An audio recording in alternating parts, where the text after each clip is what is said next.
दीपिका पादुकोण का जन्म 5 जनवरी 1986 को कोपेनहेगन, डेनमार्क में एक कोंकणी आप्रवासी परिवार में हुआ था। पूर्व बैडमिंटन खिलाड़ी प्रकाश पादुकोण और ट्रैवल एजेंट उज्ज्वला पादुकोण की सबसे बड़ी बेटी, वह अपनी छोटी बहन अनीशा पादुकोण के साथ भारत के बेंगलोर में पली बढ़ीं।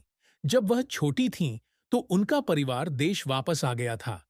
1.44 मीटर लंबी, सांवले रंग और चमकदार मुस्कान वाली दीपिका में अद्भुत सौंदर्य और प्राकृतिक शालीनता का मिश्रण है, जिसने उन्हें बॉलीवुड की शीर्ष अभिनेत्रियों में से एक बना दिया है। फिल्म उद्योग में प्रवेश करने से पहले वह एक प्रतिभाशाली बैडमिंटन खिलाड़ी थीं, लेकिन फैशन और अभिनय के प्रति उनके जुनून ने उन्हें मनोरंजन उद्योग में ला खड़ा किया। दीपिका ने ओम शांति ओम 2007 से अपनी शुरुआत की। यह एक हिट फिल्म थी, जिसने उन्हें पहली ही भूमिका से स्टार बना दिया। 2018 में उन्होंने प्रतिभाशाली और करिश्माई रणवीर सिंह से शादी की, जिससे उनके भावनात्मक जीवन में एक नया अध्याय शुरू हुआ। दीपिका न केवल एक सौंदर्य आइकन है, बल्कि एक निर्माता और मानसिक स्वास्थ्य प्रेरणा भी है। दीपिका पादुकोण का करियर एक लंबी यात्रा रही है, जहां प्रतिभा, उपस्थिति और जुनून ने उन्हें चुनौतियों से पार पाकर बॉलीवुड के सबसे चमकते सितारों में से एक बनने में मदद की है। सिनेमा में प्रवेश करने से पहले दीपिका ने अपने पिता की तरह खेल का रास्ता अपनाया। उन्होंने राष्ट्रीय स्तर पर बैडमिंटन खेला और अपनी किशोरावस्था में कई पुरस्कार जीते, लेकिन पढ़ाई और प्रतियोगिताओं के बीच संतुलन बनाने का दबाव धीरे धीरे उन पर हावी होने लगा। इसके बजाय उन्होंने मॉडलिंग शुरू कर दी, विज्ञापनों और संगीत वीडियो में काम करना शुरू कर दिया, जिनमें हिमेश रेशमिया का नाम है तेरा सबसे उल्लेखनीय था। उन्हें सबसे बड़ा ब्रेक तब मिला जब निर्देशक फराह खान ने उन्हें शाहरुख खान के साथ ओम शांति ओम 2007 में मुख्य भूमिका में लिया। शांति के रूप में उनकी भूमिका एक ऐसी लड़की जो दोबारा प्यार पाने के लिए पुनर्जन्म लेती है, न केवल बॉक्स ऑफिस पर हिट रही, बल्कि इसके लिए उन्हें सर्वश्रेष्ठ नवागंतुक का फिल्म फेयर पुरस्कार भी मिला। दर्शक उनकी सुंदरता और आत्मविश्वास से मोहित हो गए, जिससे वह बॉलीवुड में सबसे अधिक पसंद की जाने वाली युवा अभिनेत्री बन गईं। करियर के शुरुआती वर्ष हमेशा साझा करने के लिए तैयार नहीं होते।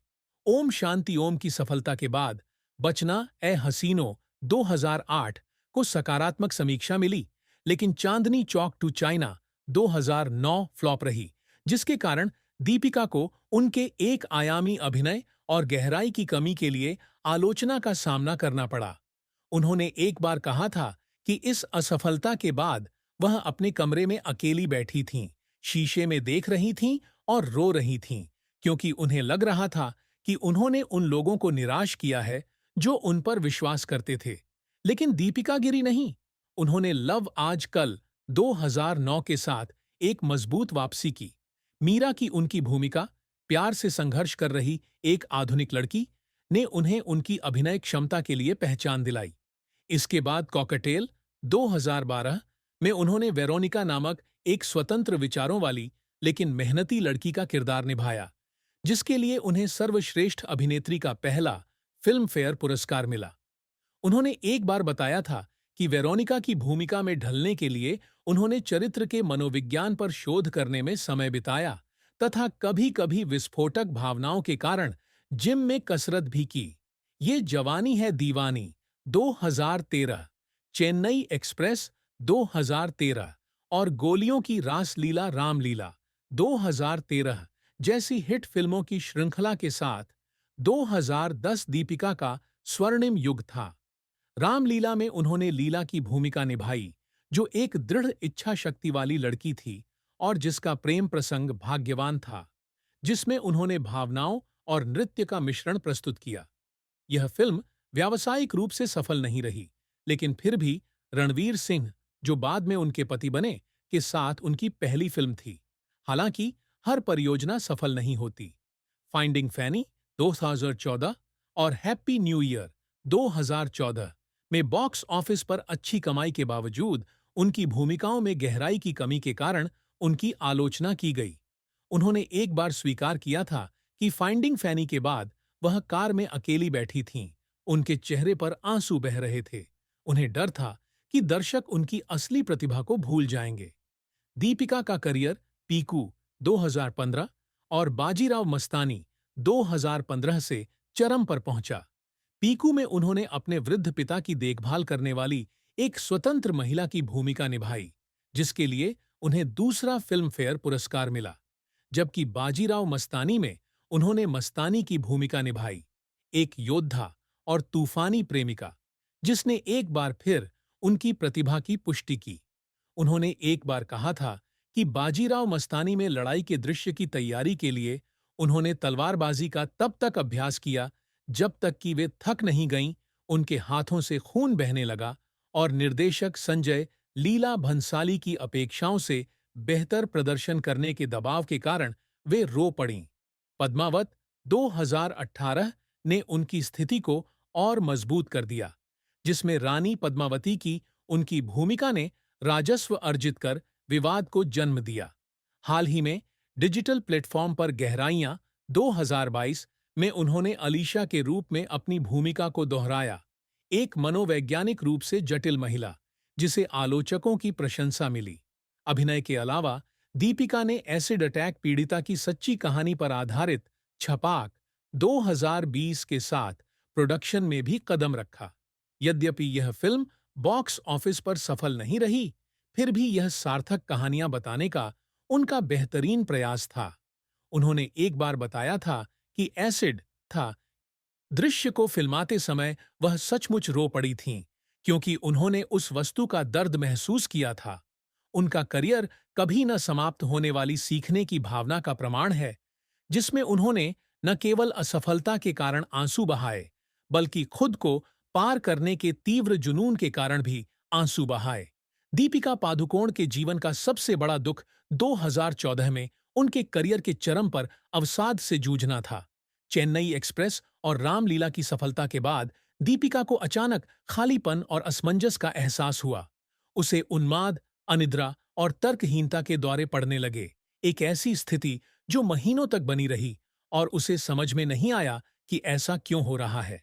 अंततः उसके परिवार और डॉक्टरों के सहयोग से उसे नैदानिक अवसाद से पीड़ित पाया गया। दीपिका ने एक बार कहा था कि ऐसे भी दिन थे जब वह बिस्तर पर लेटकर छत की ओर देखती थीं और लगातार रोती रहती थीं। उन्हें शांति महसूस होती थी, हालांकि बाहर अभी भी उनकी आंखों के सामने चमकते सितारे थे। यह दर्द न केवल व्यक्तिगत क्षति है, बल्कि प्रकाश के बीच सरल गहराई भी है। जब उसे अपने प्रशंसकों को निराश न करने के लिए अपनी भावनाओं को छिपाना पड़ता है। दीपिका ने थेरेपी लेकर अपनी बीमारी का सामना करने का फैसला किया और 2015 में अपनी कहानी सार्वजनिक कर दी। उन्होंने मानसिक स्वास्थ्य के बारे में जागरूकता बढ़ाने के लिए लाइव लव लाफ फाउंडेशन की स्थापना की।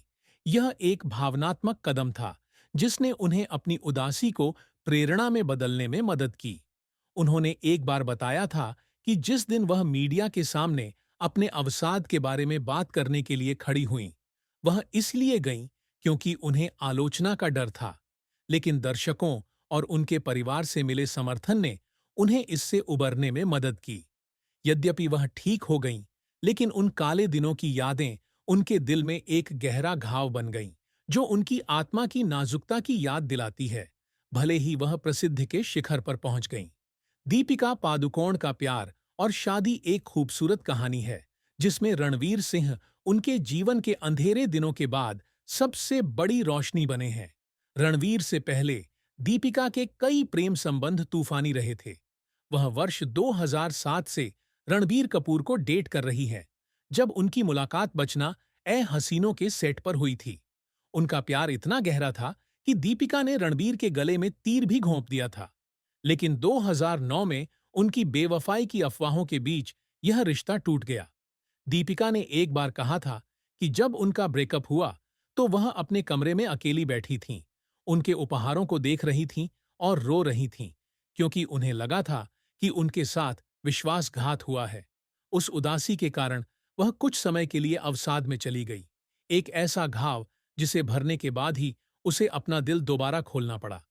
रामलीला के सेट पर जब उनकी मुलाकात रणवीर सिंह से हुई तो सब कुछ बदल गया।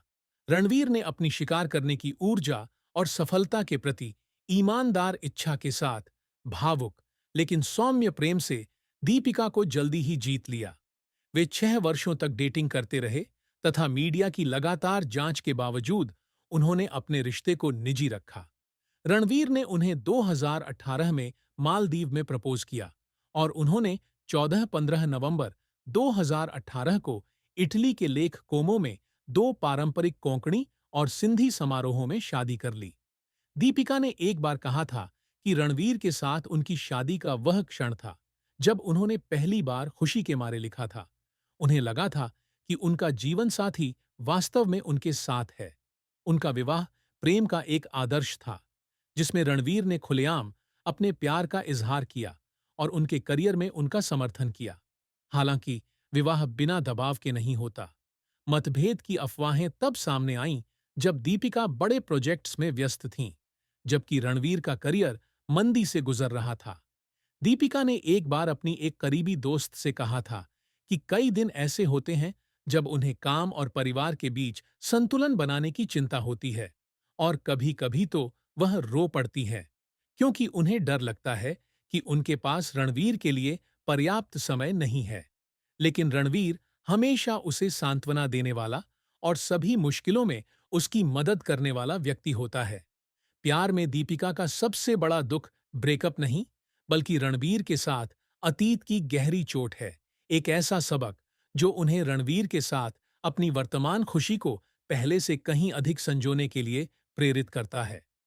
दीपिका पादुकोण की कुल संपत्ति बॉलीवुड और अन्य जगहों पर उनकी अपार सफलता का प्रमाण है। 2025 तक उनकी कुल संपत्ति लगभग $80 मिलियन होने का अनुमान है। उनके पास मुंबई के प्रभादेवी में एक आलीशान अपार्टमेंट है जिसकी कीमत लाखों डॉलर है, जिसमें आधुनिक डिजाइन और समुद्र का नजारा है। इसके अतिरिक्त अलीबाग में उनका एक अवकाश गृह है जहां वह और रणवीर अक्सर आराम करने जाते हैं तथा बेंगलोर में उनके परिवार के पास एक अपार्टमेंट भी है। उनके कार्य संग्रह में ऑडी Q7, BMW 5 सीरीज और रेंज रोवर जैसी कारें शामिल हैं, जो एक उत्कृष्ट लेकिन साधारण जीवन शैली को दर्शाती हैं। दीपिका अपनी फिल्म से प्रतिवर्ष लाखों डॉलर कमाती हैं, जो अनुमानित तौर पर प्रति प्रोजेक्ट $2 से $3 मिलियन है। साथ ही उन्हें लॉरियल, तनिष्क और नेस्कैफे जैसे प्रमुख ब्रांडों के लिए विज्ञापन अनुबंध भी मिलते हैं। वह का प्रोडक्शंस के माध्यम से एक फिल्म निर्माता भी हैं और फैशन ब्रांड ऑनल अबाउट यू की मालिक भी हैं। अपनी संपत्ति के बावजूद दीपिका एक साधारण जीवन जीती है, अक्सर साधारण कपड़े पहनती हैं और अपनी आय का अधिकांश हिस्सा लाइव लव लाफ फाउंडेशन के माध्यम से दान कर देती हैं। उन्होंने एक बार कहा था कि उनकी सबसे बड़ी संपत्ति पैसा नहीं, बल्कि रणवीर का प्यार है और वह प्रसिद्धि के दबाव के बावजूद खुद के प्रति सच्ची रहने के लिए